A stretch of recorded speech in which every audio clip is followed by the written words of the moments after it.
مجھے صلاح الدین یاد آیا، میں بہت رویا۔ وہ بھی کسی ماں کا جنا ہی ہوا تھا۔ اس کے زمانے میں کرک، ایک ہمارے پاکستان میں کرک ہے، ایک اردن میں کرک ہے، اونچی پہاڑی پر وہ شہر ہے، بڑا دشوار قلعہ ہے۔ اس پر ایک حکمران تھا عیسائی، اس کا نام تھا ریجنالڈ۔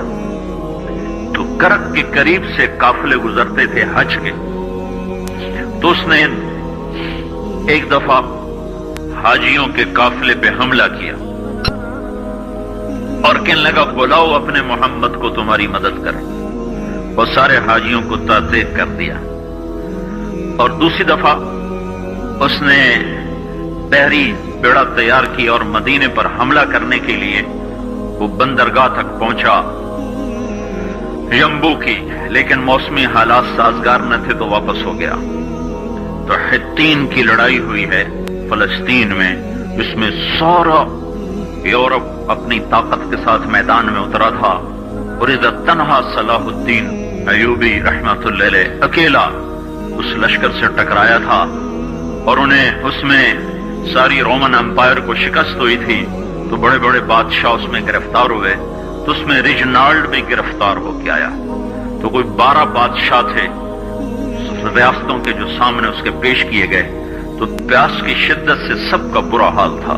تو صلاح الدین نے سب کو پانی پیش کیا، ریجنالڈ کو نہیں پیش کیا۔ تو یروشلم کا جو بادشاہ تھا ہمفرے، اس نے اپنا پانی بچا کے اس کو دیا۔ تو صلاح الدین نے کہا یہ پانی تو دے رہا ہے، میں نہیں دے رہا ہوں۔ اسلام میں یہ ہے جب کسی کو پانی پلا دو تو اس پہ تم ہاتھ نہیں اٹھا سکتے، یہ امن کی نشانی۔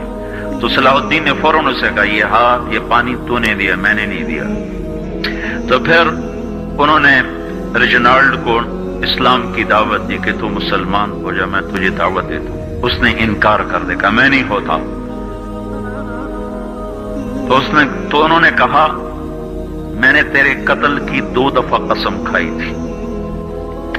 ایک جب تو مدینے پہ حملہ آور ہوا تھا تو میں نے قسم کھائی تھی میں تجھے اپنے ہاتھوں سے قتل کروں گا، اور دوسری دفعہ جب تم نے حاجیوں پہ حملہ کر کے کہا تھا بلاؤ محمد کو، تو میں نے قسم کھائی تھی کہ مجھے اللہ نے موقع دیا تو میں اپنے ہاتھ سے تیری گردن اڑاؤں گا۔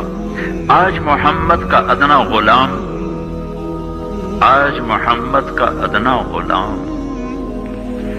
تیری اس بات پر یہ فریضہ ادا کرنے کے لیے آ رہا ہے، اور اپنی تلوار سے اس کی گردن اڑائی، وہ پیچھے لٹک گئی، پوری نہیں اڑی، پیچھے لٹک گئی۔ خوفناک منظر بن گیا۔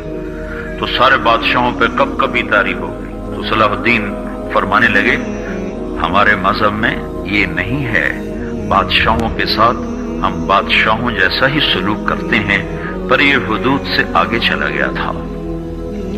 اب مجھے یہ قصہ بھولا ہوا تھا، مجھے انہی حادثوں میں، انہی ہنگاموں میں وہ یاد آیا، تو بعد تنہائیوں میں بیٹھ کے بے بسی کے آنسو بہ جاتے ہیں، اور اس کے سوا کوئی چارہ نہیں ہے۔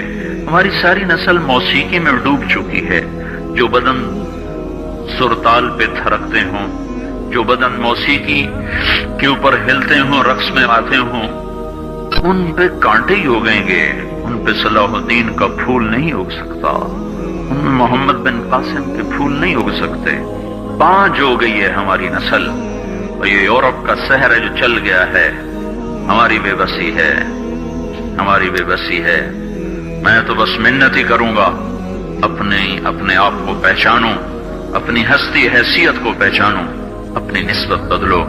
تمہاری نسبت یورپ کے ساتھ ہو کے اگر موت آئی بے قیمت ہو جائیں گے، اگر مدینے والے کی نسبت مل گئی تو حضرت فاطمہ کے دائیں بائیں تمہیں بھی کھڑا کر دیا جائے گا، حضرت خدیجہ کے دائیں بائیں تمہیں بھی کھڑا کر دیا جائے گا۔ یہ چند دن ہیں، صبر کر لو، گھٹ گھٹ کے مر جانا ہی بیٹیوں کی روایت ہے۔ مشرق کی بیٹی، اس نے گھٹ گھٹ کے مرنا ہی سیکھا ہے۔ ہاں، یہ آزادی، یہ آوارگی، یہ مغرب کی عورت کا خاصہ ہے، اور 18ویں صدی تک مغرب میں بھی کوئی عورت ایسے ننگی نہ تھی، اور گھر کی زندگی تھی۔